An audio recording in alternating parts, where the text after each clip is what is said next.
Hello and welcome to the December edition of Mytech U. Thank you all for joining us this morning, and for those of you who are joining after the fact on the recorded version, thank you for taking the time. Today we're going to take a little bit of a different approach. Normally we just take a topic and we do pure education, and we try and stay vendor agnostic oftentimes through our presentation, but we're going to talk about email compliance, security archiving, and continuity, which historically, what Mytech has experienced, end up coming from several different sources. Some of them are hosted, some of them are software you have to install on a server and have on premise. Sending large files is maybe another solution you have to bring into the table. But Mytech has been fortunate to and have some of our customers, we've had the opportunity, and some of our customers have the opportunity to work with an organization called Mimecast. And so I'm I feel fortunate that we have Mimecast on the phone with us today to kind of guide us through these pain points that we've experienced, lots of our customers have, and to show you that there's actually a really simple but yet sophisticated and elegant solution all wrapped into one source. So with that, it's a little bit of a different approach today because we are going to focus really on Mimecast solution, but it's going to address a lot of pain that organizations feel around email and email management and compliance and continuity. So with that, I'd like to introduce Steve and Eliza from Mimecast. I think Steve will be primarily leading the presentation, and Eliza and I will be chiming in with the discussion. So thanks again, and Steve, please take it away. Thank you very much. Yeah, this is Steve Auger. I'm systems engineer with Mimecast. I'm here with Eliza, and Eliza's going to start off and go over a little bit of an overview of Mimecast. Yeah, so just to introduce everyone on the line to Mimecast as a company. Mimecast was founded in the UK a little over 10 years ago, and we established our North American headquarters in Boston 5 years ago. As far as our customer base is concerned, we have a little over 7,000 customers, which equates to about roughly 2 million end users. We are a Microsoft Gold certified partner, so we are able to wrap around the Exchange environment. And just this past year, we did receive $62 million in venture capitalist funding. So we're growing at a pretty rapid rate here. And this year alone, we've actually doubled our North American operations, and we now have locations in Boston, Chicago, Dallas, and San Francisco. And Steve and I are actually located out of our Chicago office. As far as our current customer base is concerned, we've had nearly a 99% renewal rate for the last 10 years.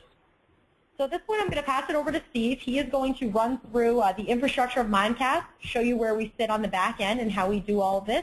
Mimecast is just a simple MX redirect, and we focus mainly on the 3 points that were mentioned earlier. So bottomless email archiving, 100% email continuity that is backed in our SLA, and also email security.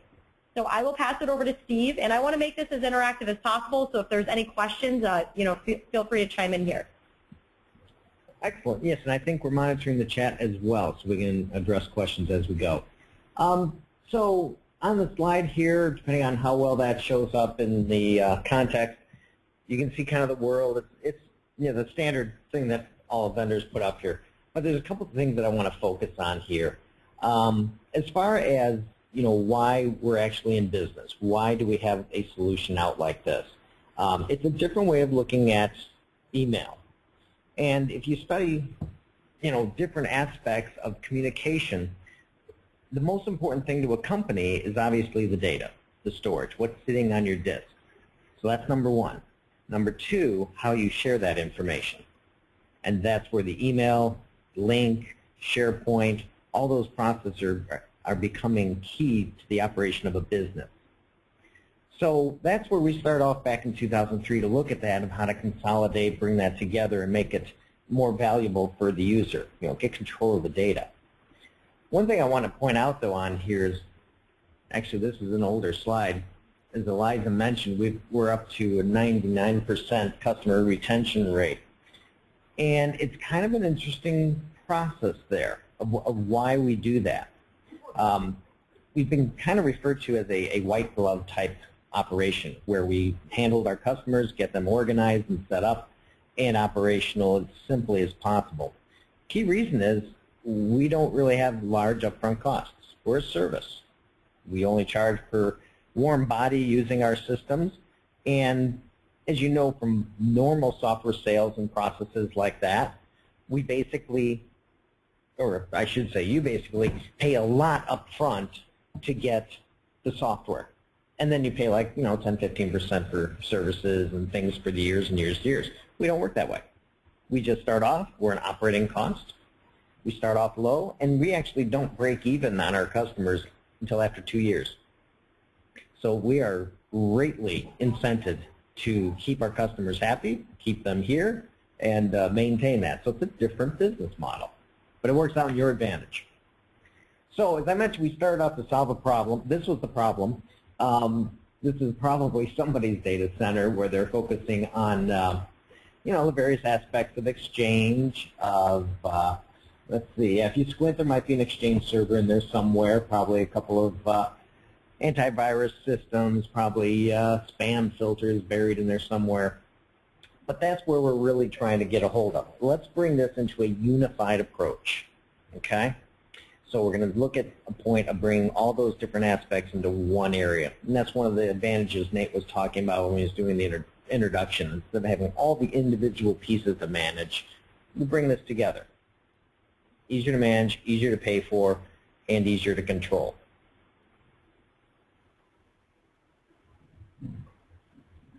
So why move to the cloud? I mean, it's the latest buzzword for the last 5 years. But we took a look at that, and there are the three main hallmarks: the security, the archiving, and the continuity. Vitally important to the communication of your data and moving things around. So here's some of the key things that are going to be coming in. Not only are we going to be just focusing on that, but we're going to be storing all your email. We're going to maximize the data security in transit and in rest. So we're going to have a basically encrypted at rest system up here so we can store things.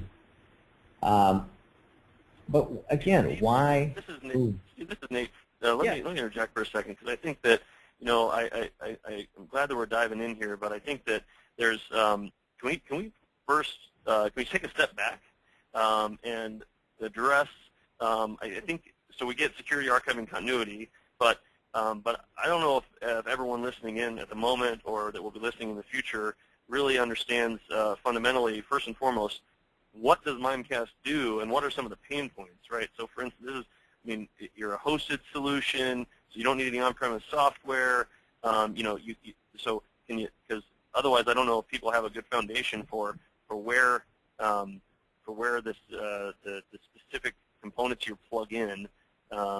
So can you touch on that a little bit? Absolutely, absolutely. In fact, let me bring up a different screen. There we go. Okay. So, right, that's a great idea, Nate. Let's kind of get an overall picture of where Mimecast actually fits in the entire process. So, email, as you know, moves around, comes through multiple different points. This is a standard setup. Comes in through the cloud, hits a number of different appliances, internal email structures, and even archiving gets shared out. Okay? So where Mimecast fits in is we basically pull those key appliance areas up into the cloud. We do the redirect, as Eliza mentioned, from an MX record point of view. So we're just going to be the first point of entry and then the last point of exit. It makes sense to pull things up into the cloud because basically that's where your email is starting from anyways. It's all coming down from out there, but let's do some very intelligent processing before it hits your Exchange server. So that's where we're called basically a gateway service. We don't replace your Exchange server, we augment it. And we augment it with the business continuity, the archiving, and the security extras. So when we have everything up here in the cloud, yeah, does that give kind of a good overview? I should definitely be checking, make sure everyone else kind of has the same understanding. Yeah, I think that's good. And in particular on this slide, what I liked is it went away as you kind of pulled it into the Mimecast piece, but there was 4 kind of bullets there about encryption and security and things like that. That's kind of, I don't know if you can go back on that slide at all, because I think that this identifies and this clear-cut kind of pain points that I know that a lot of our customers experience. There we go. So like those 4 that right in the center of the slide for everybody watching here, You've got the antivirus and anti-spam, which pretty much everyone has today, right? You've got some sort of spam service. Not all of our customers, or not, all of you are going to be interested in email encryption, but it definitely comes up, especially if you're in the medical world or the financial world, as far as having to deal with encrypted emails. And then data leak prevention. Again, as you get larger as an organization, that's going to come into play. But those are just the pieces that, and then there's, of course, the compliance and archiving piece that, individually our customers have come across as pain points that have kind of led to us engaging with Mimecast, because, you can kind of, choose the different pieces and they pull it all into the cloud, makes it a simple solution as opposed to having 4 or 5 different vendors trying to accomplish the different components. So I guess I just wanted to be clear on, these are the pain points that all of the people listening in right now have at least one of them. This is where Mimecast can make it simple for you. So forgive me, but I wanted to have that level of clarity as you dug into the different details. So thanks, Steve. No, thank you, Nate. Appreciate it. Right, so we are definitely pulling all of that up into the cloud. Now, being the first point of entry and last point of exit, that does allow us to have all different policies controlled from one area, one login. So you can set up your antivirus controls, set up your anti-spam controls, your block and sender lists are all controlled in the central location. Any encryption policies that have to be enforced can also be set up here, as well as the systems for doing the data leak prevention, which is the process of scan the email as it's going out, and if I see something like a Social Security pattern sitting in it, force it to be archived, or force it to be encrypted.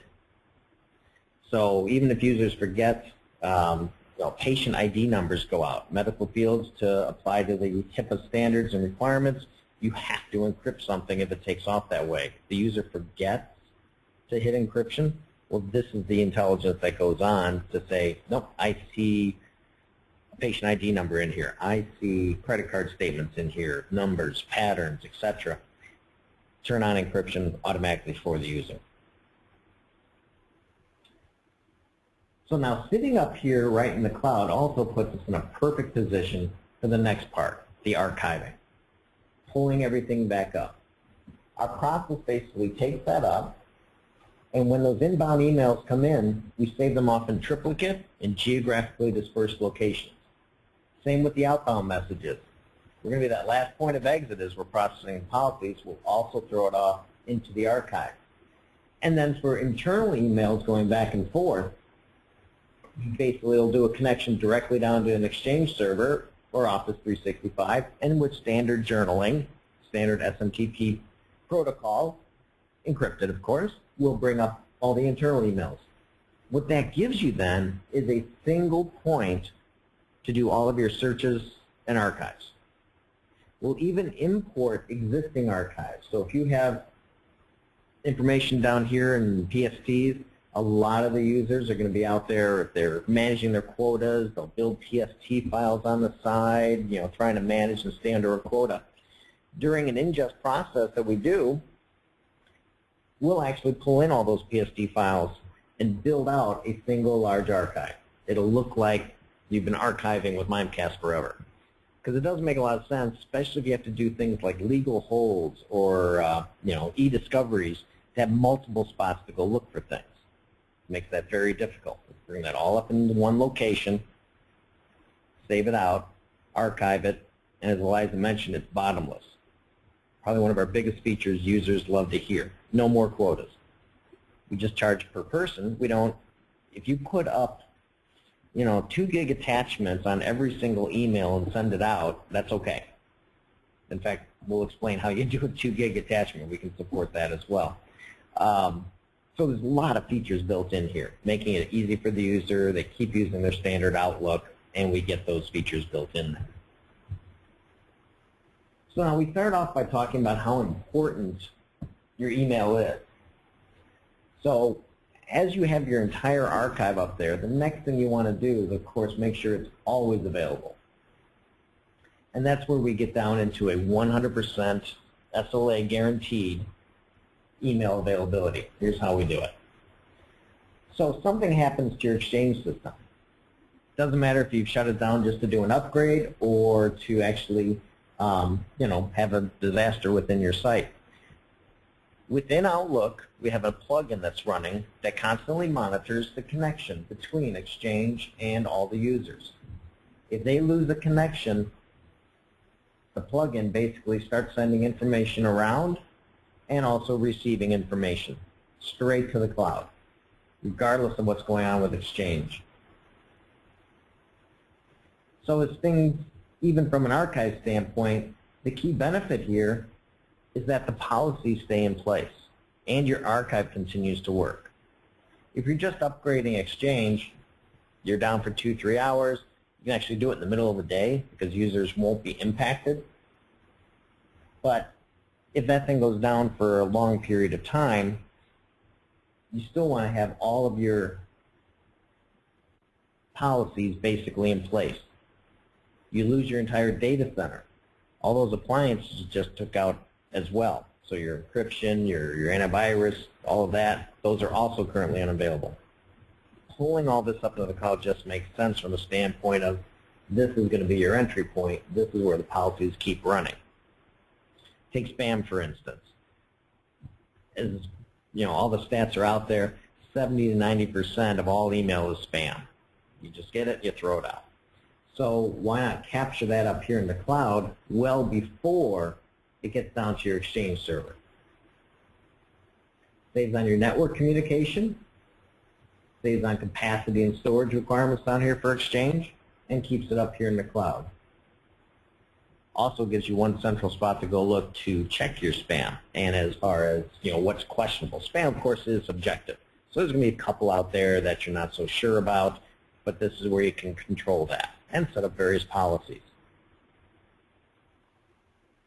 Steve, one of the things I wanted to articulate, because that feature right there I think is one of the just most amazing things that your organization does, because so many of our customers rely on email as a primary form of communication, and if their internet connection goes down or switch dies or their Exchange server gets corrupt or something happens, their users are kind of out of luck. And other solutions that have some email continuity built into them, so some of the spam filtering solutions out there have some of that, but the problem is it ends up being a redirect to a web page to do webmail, and usernames and passwords oftentimes aren't set up, and the primary means, so if I had to say, hey, all 50 or 10 or 200 of my users go now redirect to this, well, how are you going to get that communication out when your email's down? Because email would be the primary means by which you would communicate that. So the fact that you guys have that plug-in that automatically redirects end users, that way the IT person doesn't have to worry about it, or us, or the IT organization doesn't have to worry about trying to get the system up while the users are complaining they don't have email. So there's a fundamental difference about the automatic redirect as opposed to having to redirect your users manually to a web-based solution. Not that you also have that available, but you don't have to redirect your users that way in the event of some sort of outage. And then also, and the other part about it, forgive me for just going on, is that Office 365 does have outages, and that's one of the things that people don't realize is that there are outages. Gmail has outages. Office 365 has outages. Hosted email has outages. So this is a way to complement your, if you move your email to O365, so that in the event of those outages, which you're at the beck and call of Microsoft at that point in their data center, you'll still be operational. So it's very cool, and that's one of the things we love about your solution. So wanted to kind of definitely differentiate that solution versus what a lot of your competitors, I've seen your competitors do. No, excellent point. Because we do like to talk more about business continuity versus fault tolerance or highly available. And that business continuity is a key difference in the definition of, is your company still running? Can, you still operate your business? We're located basically out of Boston, so the East Coast got hit, obviously, Hurricane Sandy. We had one customer that ran in this mode, this continuity mode, for 6 weeks.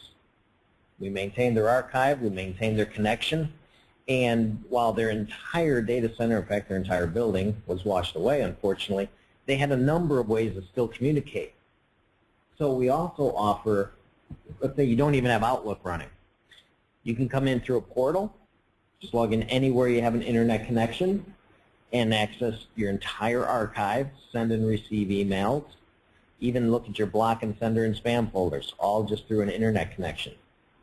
In addition to that, you also get mobile phone applications. So we can connect with all the 4 major brands, BlackBerries, the Androids, all those out there, and give you windows into your archive as well. So I like to say that, right, if your Exchange server ever crashes, the very first thing you want to do, as Nate was leading towards, you want to send everyone an email to tell them that Exchange is down. Normally you can't do that. With this solution, that's exactly what you do. You can send it out, everyone will get an email announcement on their phone, and it works that way. We're also not breaking into security issues, because that could also raise an issue. Well, wait a minute, now we don't like people pushing their emails down to a phone. That's another point of security that we have to access and control. So what we do instead is that application that runs on the cell phone merely logs into the cloud. So it's just looking into, the portal to be able to see the information. It's not doing a push or a download or anything like that. So we maintain that level of safety and security up there.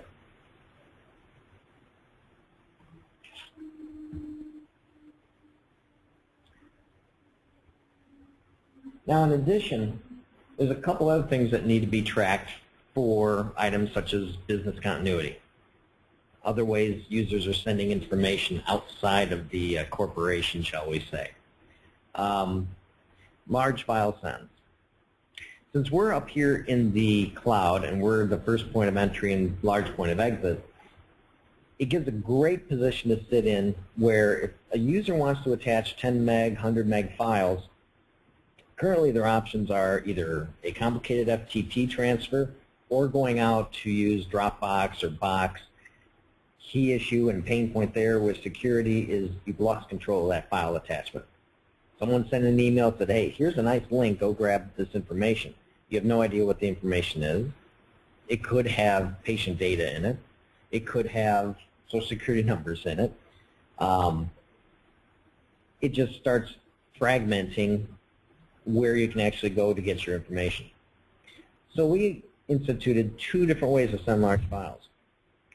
One way we talked about is an attachment strip and link. That's where a user will send the attachment, it goes up, and when we catch it in the cloud, depending on how big it is, an admin can actually control this. Anything over 10 meg, grab it, strip it out, and replace it with a link. So the advantage is you send it out to a user, they get a very small email, so that doesn't get kicked back if they have a lower limit on what they'll accept. And the information can then be downloaded at the user's convenience. To take it a step further, because solutions such as Dropbox and all that, they allow you to have the link and watch who downloads it and control how long they can download it. We offer something called large file send. Same process. However, that little add-in that we were talking about that maintains continuity and keeps communication going, it actually jumps in, and when it sees a file go through that's 2 gig in size, it grabs it, doesn't send it through Exchange, because that would just, bring Exchange down to its knees, sends it around, much like the whole process here for continuity. It's going to send that large file around this way. Email, of course, will go right through Exchange, lined up here, gets into our cloud. We'll marry the 2 back together again, so it's a single point for your search and everything. And then send out an email to the end user with not only the link to download it, but a separate email with an access key, adding additional security. No one's going to be able to just, oh great, there's a link, let's go hit this area and see what I can download. You'll need a separate access key to bring it in. And then there's support in there for maintaining it for 90 days or 60 days, and you'll be notified when someone downloads it. So imagine, you're asked to do an e-discovery and it says, we need everything that has to do with patient 12. Okay? If you're using, the Dropboxes and things like that, you've lost possible information of where things got shared out to. Here, you can do a case study and a search within our archive, even search attachments. If they're textable, if they're Word files, Exchange, search the internals of those attachments and pull the information out and take that search and save it as a case. So what you've then created up here is a nice subset of information, and with various roles, you can actually have opposing counsel log in and just look at the results of that case. What that saves is anytime you get into a legal discovery issue, you don't have to search everything out and then export it and then ship it. You can actually let them log in and just see what the information they're supposed to see, even if it crosses user boundaries. Litigation only gets to see what they're supposed to see regarding case number or patient number 12. Likewise, we even set up things to do internal, how do I say this, eternal testing or eternal searches, where it'll continue to search in the future, and as anything comes in for patient number 12, it will automatically update that case, and the litigation person can log in and see even the new emails. The admin doesn't have to keep running the same search every week just to grab all the latest information for the e-discovery. So Steve, can you help with that? So that's one thing that I know that some of our customers, especially if they're in the medical, financial, sometimes if they deal with governments, they have those kind of requirements to stick around. And so you're saying that, can you elaborate? So you can just export the specific information, because I imagine around e-discovery, a lot of the costs involved in e-discovery are, giving attorneys and paying them their hourly fees for searching through thousands and thousands of emails. So you're saying Mimecast can shrink that down to just the pertinent data so that they're not having to filter through all that stuff, so thus you're not having to pay a bunch of attorney's fees or extra attorney's fees? Absolutely, absolutely. And the search process can be very elaborate, where we actually have pattern matching. We can search for the word Steve within 10 words of the word Nate and grab all that information and put it out there. So you can be very granular as far as what you e-discover out, and you can even put a hold on it, meaning lock all the emails and everything we found, lock that down with the case so that it is not deletable, and actually it's immutable data, where from legal challenges, our logs are always out there. We do parity checking against emails that have been sent to guarantee the content that was sent, and that holds up in a court of law. Yeah, because that's one of the things that we've heard, at least from customers, is that you can mock up something to look like an email in a Word document, but through what you just talked about, it basically validates the authenticity of an email, so you could be able to verify if someone edited an email that looked like it was sent that didn't have the content or something like that. So cool. Exactly. There's another question that came up. There's another question that came up online really quick about the large file sends. And I think that relates to encryption, or how you can possibly encrypt. How do you set those thresholds? So does Mimecast just have a default, like you mentioned, the file size of 2 gigs? Well, that's a really large file, but where does that, but a lot of mail systems have a limitation of 10 meg as far as the maximum file size they can receive. How do you set those thresholds, or how easy is it to work with the end users from either our or an IT department's perspective in setting some of those thresholds? Yeah, there's 2 areas where you'd have those thresholds set if you want to allow your users to do them. One would be an exchange, and basically that would be for that strip and link saying, hey, for 100 meg, go on up to 100 megabytes, doesn't mind, because we're going to catch it up here and then take actions on it so that the email that actually goes out to the final receiver is much smaller. So you'd open up Exchange and say, yeah, you can send 100 megabytes, not a problem. The 2 gig file sizes, you do the super large file systems, are going to go around Exchange. So Exchange really doesn't care at that level. And in our area up here, you can have all sorts of policies. So we're going to be doing that content examination on all the emails. In addition to just what's in the email and should I encrypt this or whatever, you can also look at how it's being sent, what's being attached. And if he sees an email come flying through that's greater than 10 megabytes, it's perfectly fine. You've allowed Exchange to send that, but we're going to grab it automatically based on policies and say, okay, strip and link that out. Send the end user a 5K email, let them download it, because I want to guarantee that gets delivered. Nothing worse than trying to send a 10 meg file and it retries 3 times and keeps failing because the other side can only receive 9 meg. Waste a lot of network space doing that. But right, those areas will be controlled up here with your various policies.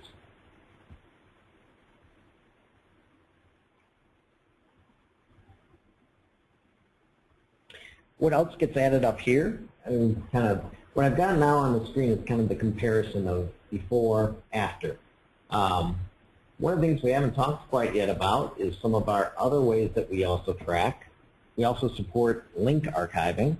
So any users out there using link as a part of their business communication process, we'll store those conversations right up in the archive exactly the same spot as the emails. Again, getting back to that single point, single place to look for information. We also will interact with SharePoint, let you archive files up there.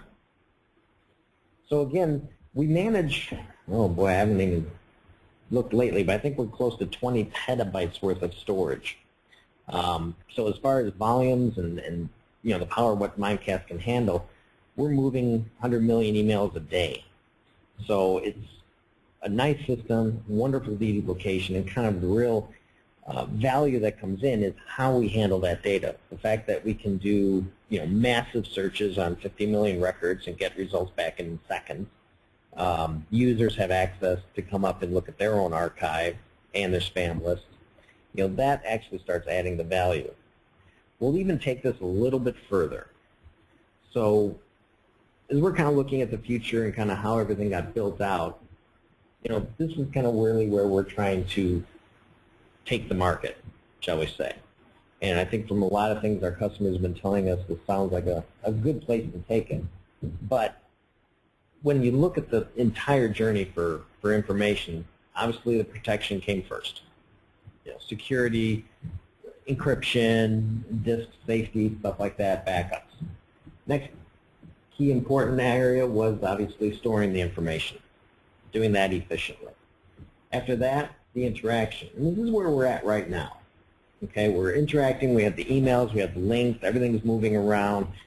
Interaction even down to the e-discovery cases. You have to interact with courts, HIPAA compliance rules, etc. Prove that out. That's the communication section. And we're bringing it into a central location. So what can you do next with it? We're still working on maybe using a different word other than exploit. That has some negative connotations to it. But what that means is we're going to use that data. So take a case in point. A company, large company, has an oil rig, North Sea, and something breaks on there. They have a bolt that goes, something like that. There's massive amounts of emails, the communications, the coordination, what needs to be replaced. They spend 10 days trying to figure all that out, get everything shipped out. Wonderful. But only a bolt broke. You're not really going to be storing that out in a document or upgrading any kind of manual to handle the next time a bolt breaks. But what if 2 years later, somebody out over in the China Sea or something, same bolt breaks? You immediately send out an email saying, I've got this problem with this part number, and all of a sudden down the side pops up a whole list of emails saying, do you realize that 2 years ago these people had the same issue and here's a solution? With that type of data mining power and all of the information located in one spot, that's the step you can take it to.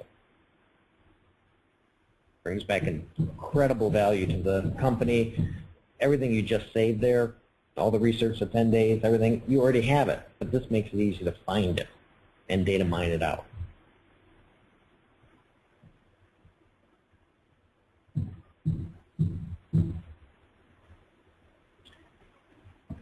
So to kind of wrap up, a couple of key areas that we talked about was obviously the consolidation of all the different parts, the antivirus, the spam, the encryption, even stationery, the look and feel. That's becoming very important to companies. They want that one image of branding. If you ever get an email from Mimecast, you're going to see a host of things out there that are all standard, such as the disclaimer, the legal statement that has to be at the bottom of every one of our emails. The signature, customized for whoever sent it, but it's all going to have the same branding, look, feel. Companies spend sometimes millions of dollars just getting their logo and all their stationery to look right. It'd be good if their emails went out matching that same branding. So we support that. And of course the data leak prevention that lets you just study your emails and act upon them in all sorts of different ways. But we're bringing that up into a central location. And as a side benefit, being up there in the cloud, you get that 100% activity. Continuity, continuous running, no impact to users. Sometimes we'll do demonstrations. We'll do them completely offline, and basically if users don't notice they're offline, they just keep running like it's working. It takes a lot of stress off of a sysadmin if the Exchange system ever crashes. Not going to get all those phone calls right away. You had a little bit of leeway and time to get things back up and running. So any key questions or other areas we'd like to dive into as far as various topics? Yeah, Steve, could you go back? Yeah, thank you. Could you go back to the last slide? Certainly. I definitely wanted to touch on the two things to make sure that we hit it clearly as far as getting something, because I know some folks on the line and who will be listening will be very interested in a couple components here. So let's touch on the data leak prevention and also on encryption. Not many people have to use encryption, but on occasion they do. So, and then as well as certain organizations, if they want to make sure that someone's not sending out credit card information or a social security number or you know, financial information, if they're in the financial brokerage world, where they have to be careful about using words like guarantee or those things like that. So what are some of the things that we can do to make sure, how does that work, and how easy is that, or what have you seen organizations do along those lines from the data leak prevention perspective? Yeah, absolutely. So encryption obviously is very important. So in this role, when we're going to be searching and looking at things, the end user actually has a lot of options for encrypting. They can obviously turn it on themselves and use standard TLS encryption for Exchange, but we also offer a closed circuit messaging. What this process does, when encryption is not supported wherever you're sending it, Hotmail accounts or an Exchange server that doesn't have TLS turned on, we can sense that and say, okay, we're supposed to send this encrypted, but we can't do it. So instead of just crashing the whole system and not sending anything out, we actually hang on to that email up here in the cloud and send an email with instructions to log back into our cloud to see the email. What that allows the user to do, see the information, reply to it, but not forward it on. We're going to hang on to that because we can't guarantee that it's taking off someplace. We've got one medical facility I talked to last week that they're using this to broadcast out, broadcast the wrong word, go into one person, but notify a patient of their test results. They send the email out, keeping it in their cloud, and says log back in. They log back in, they create a user account, so only one person's looking at it, and they can see the results of their tests. They haven't sent anything out, they control it, and the system stays secure. So it's a great way to definitely guarantee who's looking at what and keep things encrypted. Can now, you, likewise, on the encryption front, is that, you mentioned end user control, is that something I imagine you can also have administrative level permission, so you can say only these 3 users potentially have the access to do encryption if you didn't want everyone to be able to do it? Or, I don't know, how, assuming you can do that as well?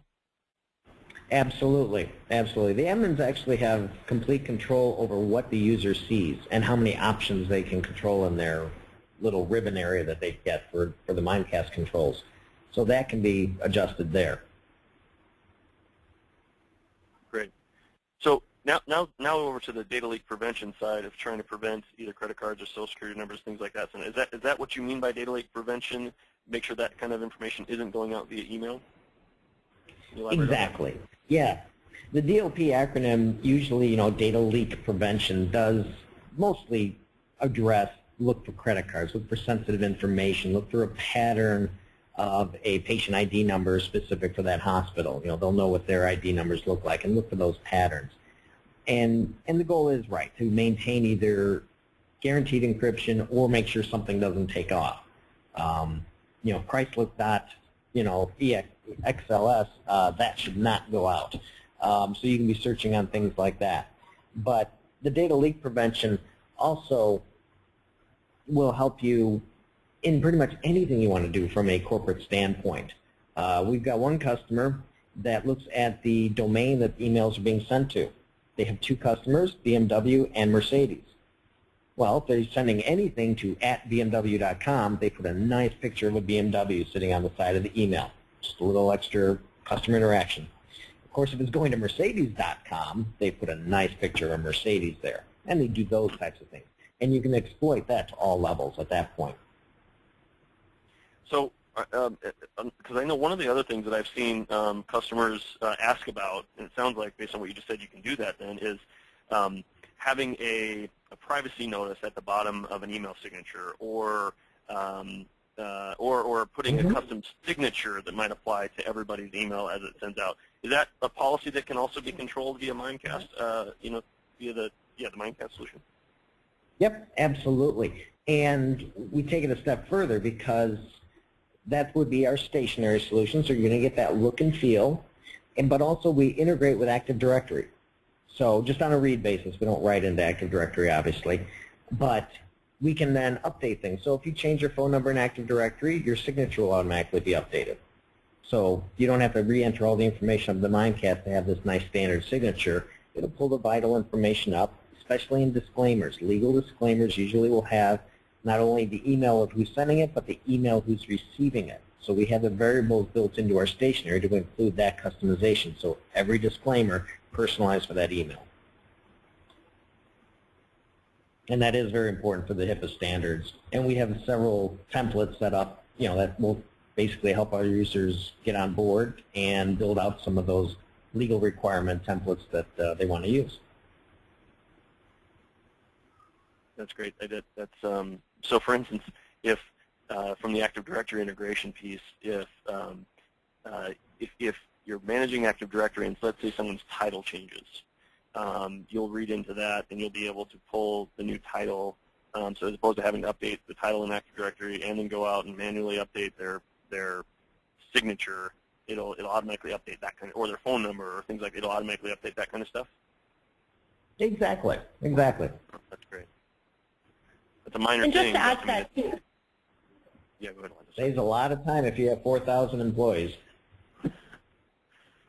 And Nate, I just wanted to add to that too, while we're on the topic of signatures, we can also use that for some marketing purposes as well. So we give the marketing department some tools that will allow them to actually manage the click-through rate. So depending on what department you're in, say that you are in the sales department and you have some special running that month, you can customize what you want to appear for the banners. And then we actually can monitor how many people do click through and send reports and gather that through the administrative console as well. So that's a pretty neat tool. Fantastic. Very cool as well. So last thing, I guess, just as in final summary, I mean, I imagine that, so you've got all these different, I don't think we've touched on this, but you have all these different options, right? Well, let's say I just want to, I just want to replace my spam filter so that I can have the email continuity piece, because I don't really need encryption, I don't need the file archiving, I don't need any of that stuff. Can I just do, can I do this a la carte, or is it all or none? Yeah, great point. So the way that we kind of package everything out is we can do everything a la carte. So if there is just one feature that you wanted to do, say that email archiving is something that might be on the roadmap, but right now your immediate concern is your email security. What we could do is just start with the email security, and then later down the road, it's really just a flip of a switch, and we can add on the services as you go along. We do also offer some different packages as well. So we have an express package that bundles together the continuity and the security option. And then we also have an enterprise package, and that would bundle together all three. So that would be the archiving, the continuity, and the security. So really, we can customize it based off of what's important for your organization right now, and then kind of adapt to whatever may come up for future requirements. Great. Wonderful. Yeah, because I know that, it's amazing how Mytech over the years has worked with different partners to solve these different pieces, but we've never run across an organization that pulled these all together. So, and the fact that then you can, but not every organization needs everything, right? Sometimes they just need pieces. So that's great to hear. So, I think I've cleared all the questions that have come in through the queue. And it's good timing because we're right at 12 noon, which I would like to do a hard stop. So I do want to say thank you to Steve and Eliza for taking the time to present today. I know some of this stuff was a little technical for some of those that might be on the phone or listening in the future. And so if you have any questions, by all means, please reach out to us. And I know, like I said, this was a little bit different of a presentation because we kind of dug into a solution when we're usually more vendor agnostic.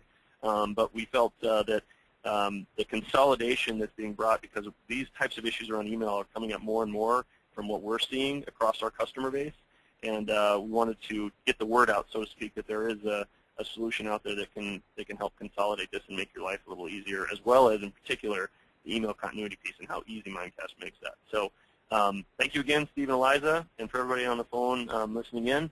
And if there's any questions that have come through, I see one more question come through, but I'll take that offline and make sure that I get that question answered as well. So thanks a lot, and signing off. Outstanding. Thank you, Nate. Thank you, Nate. Thank you.